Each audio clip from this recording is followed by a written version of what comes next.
Hello, welcome to Student Voice. I'm Bryan Williams, and I'm here with Brianna. River. All right. Today we will be talking about if you prefer music videos as an art form, or what's your opinion on them as an art form versus them being used for commercialization, mainstream. So what are y'all's thoughts? Well, personally, when it comes to music videos, I feel like they can vary wildly in terms of like how they're used as a form of like expression of what the song is. Because I feel like a lot of people look at a video and assume that's what the song is about exclusively, without. You're right. Because it's like if I have visuals to what's happening in the music, then that's what's happening in the song, right? When in reality, the song can be completely differently written, and you wouldn't know a difference. One that comes to mind offhand is Phil Collins' "In the Air Tonight," a really popular song that most chalk up to apparently saving someone from drowning when not. When in reality, it's about it was the dark thoughts of a man going through a breakup. So it's like, it was basically just a raw emotion song. But you wouldn't have known that if you didn't look further into it. So I feel like, on the whole, videos can either enhance an experience by allowing you to see what the artist is trying to get you to see, or completely tanking how a song is perceived because this happened in this video. Yeah, you've got a point. Yeah. So, like a recent one, so Tate McRae just dropped her album over the past week, and she just dropped her music video for Revolving Door. And in that one, I mean, it's a love song. But she did like a whole dance video for that one, so it didn't really go with the song at all. But it was great. It was a great video. And cases like that are like, where it's like, did you really plan this video out, or did you just need a video? Like, sometimes you don't know. But it was, her dance moves and everything were so beautiful. And you could tell she did it to kind of make the audience have a certain emotion, especially at the end there. But I love whenever music videos are more of an art form, especially like Lady Gaga. Oh yeah, Die with a Smile because is beautiful. I love just seeing people's, creativity shine through. But also I admire like a video that's pretty straightforward, and it goes with the song, of course. And you can kind of get into the artist's mind and what they were thinking when they were creating it. But also, I don't really mind one that kind of goes off track and it's more artistic. But commercial, so like, trying to serve, to just a mass market. Appeal. to your main audience for like the record label.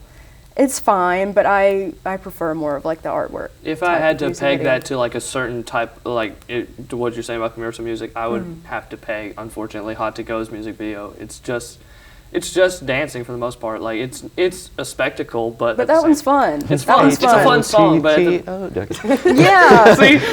and makeup like is that. so good for that one.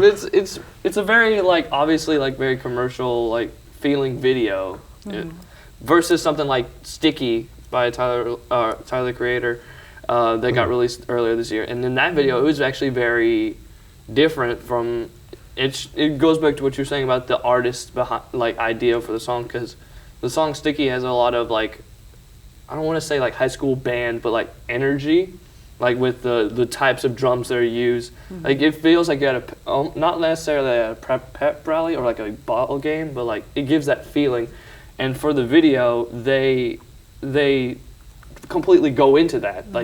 It's centered around a football game and stuff like that. And it's a very interesting way to take a video to make it tie into just the raw music itself, not even the because lyrics. it has that feel to it, especially in the drums and everything. So I understand. And it's just a weird way of tying in the art into the spectacle, instead of just being here's him rapping in front of a black background or a background that's flickering or whatnot. KSI.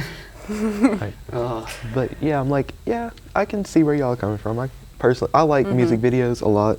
I remember being 5 years old and going on YouTube and seeing music videos, However, I was very traumatized by the Thriller video by Yes. Michael Jackson. I don't know why. Yes. I got over it. I don't know That why. was interesting. It was though. That was it's a very weird interesting. one. Like I remember we had to watch it for an English class we were watching. Like we were because we were talking about like fear, like not necessarily fear, but how fear is triggered and stuff like that. And that at the beginning of that video, there's a note that because you had to go and see this like kind of in a theater like setting for the most part because the internet was still kind of young. But there was a warning that played at the beginning of the video. Oh, wow. That was like, this is not what I believe in. Like it was wild to me because it was like it was a basic, not necessarily an apology, but like a kind of a distancing itself from the themes it was portraying here. And I was like, that's interesting. Like I'd never seen an artist like that like distance themselves from something that might seem controversial at the time because I hadn't seen that before. Another video that intrigued, like going with what you were saying, like when I was young, music videos were like what I wanted to watch because they were always so fun to watch. Like especially you got to see like the art behind it. One that comes to mind is Gorillaz with both Feel Good Inc. and Clint Eastwood. Those videos, I loved them when I was a kid because not only were they animated, but they felt so alive and they added a personality to a band that is supposed to be fake. Like it was so interesting because like they have them all playing and like it's so convincing that it feels like something that a band would produce. And there's so many subtle nods. Like they do the Thriller dance in there, and it's so like it's just subtle nods to these bands. It was just such an interesting video to watch, and I liked how it Feel Good Inc. specifically tied into El Manana's video. It was just a beautiful, like you could see a story unfolding between the videos, and I love when artists do that. I love when artists do that. When they kind of hint towards the next thing or the project they're working on. I liked also, if I'm not mistaken, Elton John released a new music video for Tiny Dancer, and it's just a bunch of people going through their daily lives. Okay. All right. How do I wrap this up? Okay, so There's not really a way. well, that was a really nice conversation about music videos and them being used for art forms versus commercial use. Y'all's opinions are really, really good, really insightful. Gee, thanks. So, Gee willikers. but thank you for joining us today, and Thank you for having us. Thank you. Yeah, have a good rest of the day.